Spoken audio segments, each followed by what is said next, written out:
Hey, morning everybody. Hey, welcome back to Ballymullen Farm. So today is the day finally. I'm out in the paddock here planting our mixed summer crop.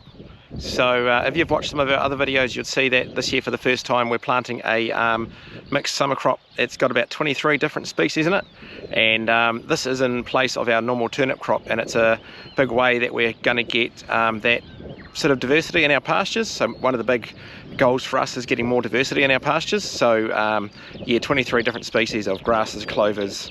There's plantain, chicory, sunflowers, other flowers. What else is there? There's oats, millet, vetches, clovers, I think I already said. But yeah, so 23 different species, different plants that will do different jobs and make this awesome sort of summer sort of salad mix, they call it, for the cows.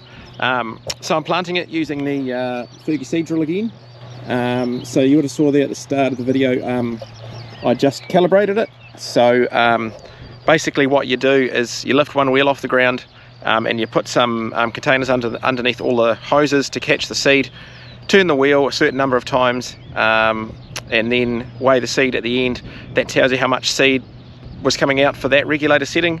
So you do it for regulator setting 10, you do it again for regulator setting 4, regulator 40, sorry, not 4. And then by using those and the seeding guide that comes with the seed, you can work out a setting for that type of seed that you can then use for any seeding rate. So we're sowing it today at 60 kilos to the hectare.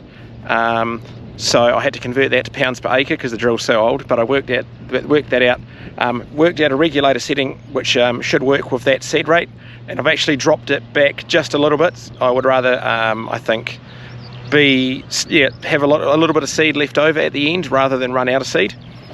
You also would have saw I've taken all the hoses off the drill today. So the idea is the seed's just dropping on the ground. The idea of that is to have better spread, and also when you're using so many different sized seeds, you don't want all those little ones like the clovers and plantains and so on to be too deep. So basically just using the drill to meter the amount of seed, so we know how much is going on per hectare, and then yeah, the old man's going to come in and roll it with a Cambridge roller and tow some Harris behind him shortly, once I've sort of got a fair bit of the paddock done. So this paddock, I did spray out with Roundup. So some people will sort of say that's not sort of what you're supposed to do with regen, which it's not, and we are definitely trying to have less and less herbicides in our system.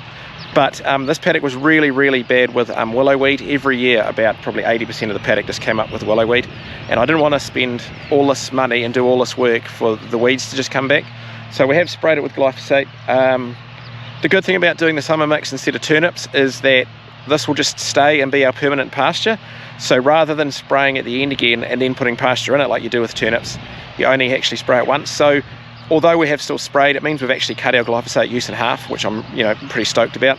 The contractor came in after I sprayed it, or after it was dead, and they've disked it, and then the old man's been around it about 3 times with the rototiller, and that's just broken it up, crumbled up the sod as much as possible, and got sort of a really nice sort of surface to plant in. So just down here on the ground you can see the seed's been dropping out. So just there is a sunflower seed, got a faba bean, obviously some of the rye grasses, there's oats there. Oh yeah, more oats. I'm guessing these, I'm not sure, little ones, they're possibly chicory or plantain or clovers. You can see lots of different coloured teeny tiny little seeds there. I hope you can see them. So yeah, it seems to be spreading it out really well. So the idea with this is it won't sort of drop it in the rows like using a seed drill. It'll actually spread it out a bit more, especially once you've rolled it and then harrowed it. And the rolling is just to get really nice firm seed beds, and really good, I think really good contact is between the soil and the seeds. I think that's what I'm supposed to be saying. And then you're harrowing it just to get a little bit of sort of soil over the seeds, just in case you don't want birds getting them and that sort of thing. But it seems to be going pretty good. Yeah, I'm using the old 165 today.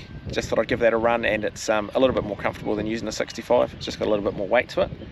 But yeah, I'm going to crack on. I've just done a couple of rounds so far. I'm going to carry on. I can fit about a third of the seed in the hopper at once, so yeah, I'll get that load done, and then yeah, shoot back to the house, have some lunch, and come back with the next load. Cool. I actually just thought I'd show you the seed in the hopper because it's pretty cool. So yeah, 23 different species you can see in there. So there's peas, beans, obviously sunflower seeds, and all those little ones. The little ones are a bit harder to identify than the obviously big ones, but well, these, you know, obviously oats there, and the ryegrasses and other grasses, timothy, chicory. But no, really cool. Can't wait to see it growing.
Alright guys, yeah, all finished there. I'm really happy with how it went actually. The seed drill was pretty perfect for metering it out, and our seed rate was almost spot on.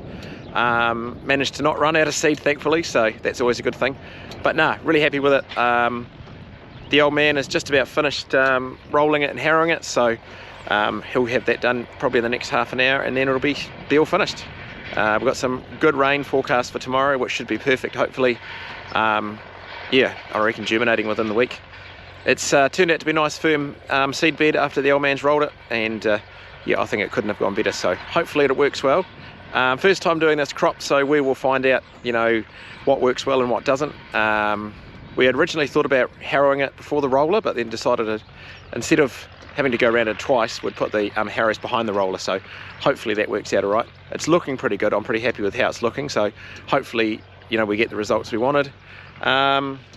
Yeah, so like I said, seed rate went really well. The seed drill was perfect for, you could see where you'd been. I did think about broadcasting it with a fert spreader, but it's always a little bit hard to know whether you're overlapping too much or not overlapping enough and that sort of thing. So I sort of, you know, by following your wheel tracks with the seed drill, you knew where you'd been, so that worked out well. So yeah, interesting to see at what rate the different seeds germinate. So yeah, that's something I'll look out for. I'll do another video really soon once it's germinated and we can start looking at some of the different species of plants and stuff. But yeah, for the time being, thanks for watching as always, and we'll see you next time.